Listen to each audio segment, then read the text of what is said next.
কুলতু মা আরা মাকে তাআমান তাকুলিন, ও বিদ্যামা আমি দেখতেছি না তোমার কাছে এমন কোন খানা আছে যেই খানা তুমি খাবে।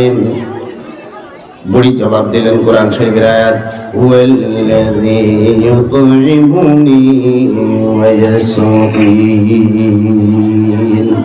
আমার খানার চিন্তা আব্দুল্লাহ ইবনে মুবারক তোমার করা লাগবে না।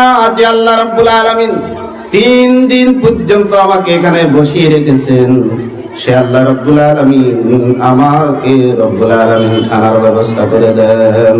হাদিস শরীফের ভিতরে আসছে রাসূল করিম সাল্লাল্লাহু আলাইহি সাল্লাম একসাথে 3, 4 এবং 17, 18 দিন পর্যন্ত দিনেও খেতেন না, রাতেও খেতেন না। রাসূল করিম সাল্লাল্লাহু আলাইহি সাল্লাম রোজা রাখতেন, এটাকে বলা হয় সাওমে ওয়াসাল। সাহাবায়ে কেরাম জিজ্ঞেস করতেন, ও আল্লাহর হাবিব সাল্লাল্লাহু আলাইহি সাল্লাম রাতেও খান না, দিনেও খান